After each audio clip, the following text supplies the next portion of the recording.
Some people in Yellowknife say they're reaching the end of their rope.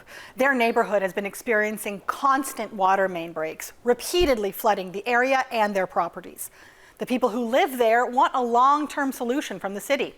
The CBC's Luke Carroll has been reporting on this, and he joins me here in studio. So Luke, water and housing, not a great mix. What's going on here? Yeah, so we're talking about the 49A Avenue area of Yellowknife. So this is between Niven and Old Town. I've spoken with more than a half dozen people who live in that neighborhood, and they're frustrated. There were kind of two issues going on here. One is slumping, and then there's flooding. A lot of it. There's been 7 water main breaks since February, Shannon. 7. That is a lot of water main breaks. So how are residents being affected by all of this? Yeah, so I spoke with Alex Giroux. She's a resident of this neighborhood, and she walked me around through the damaged streets and showed me the slumps and the various sites where the pipes broke. Some of us are going to have to get our trailers re-leveled in the spring. We're dealing with flooded yards. We're dealing with ice buildup in places where there shouldn't be ice. We've got a number of people who've had backyards, front yards, partially or completely dug up. So Giroux says, you know, this is really stressful for almost everyone in the neighborhood, Shannon. So I'm sure it is stressful. I can only imagine being surrounded by 7 floods since February, water main breaks since February. Is there anything the city's doing about this? Yeah, so Chris Greencorn is the city's director of public works. So he acknowledges the shifting ground is a big problem. So Greencorn said the plan is to replace pipes that connect to the water mains and kind of other piping materials, and all this is going to be done this summer. Temper expectations in that it's not a full-scale underground works program, because we don't have the time or the budget or frankly the engineer design to do it. So the other thing worth mentioning on that particular street is that we were really trying to minimize the amount of time that these folks are going to be under construction, with the extensive work at Lift Station 1 and the force main associated with it that comes up Franklin Avenue, along with major works planned for Franklin Hill in the paving realm in 2026.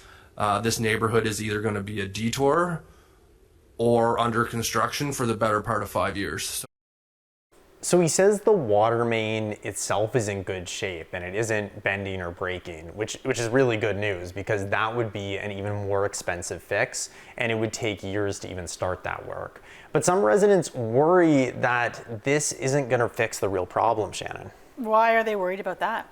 Yeah, so one of the concerns is that they're fixing the pipes, but they're not fixing what's causing the breaks in the pipes. So as the ground continues to shift, they worry these pipes will wear and break as well. So one person I spoke to was Julia Kuzi, who she lives in front of this massive puddle that's there, which is sinking her metal fence, and it requires rubber boots for her to take out her garbage. And she's worried the city isn't aware of the extent of the damage, and she wants more reassurance. Well, I think that they need to do a serious survey. I saw something mentioned about cameras, but I think they need to do a pretty extensive search. The road behind me has been sinking for years, and it has just escalated over the past several. So problems seem to be moving further and further up the road.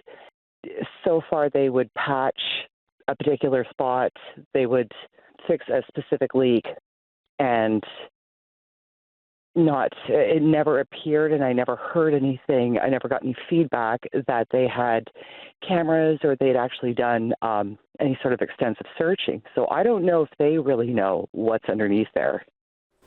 So Greencorn says they have gone, underground with exploratory video, and he's confident that at least the water main is in good shape, Shannon. All right, so the city's going to replace some pipes, but I guess I'm curious if there's longer term solutions to this problem.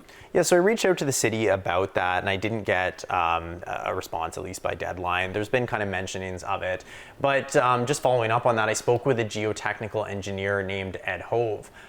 So he doesn't have site-specific knowledge, and he says it very well could be just freezing that's causing these breaks in the pipes. But he says another thing that has been considered is that the slumping is being caused by seasonal frost. So if this is the case, there's 2 possible solutions for it. One way is to try and remove some of that problematic soil and replace it with a stable soil. So like gravel. The other option is to dig and to insert insulation into the ground kind of above the pipes. But, you know, there's obviously we haven't heard of any long-term plan like that. So the homeowners themselves will have to keep dealing with the slumping at least until, you know, something like that is completed. All right, Luke, could be a long road for them. Thanks for your work on this. Thanks for having me, Shannon.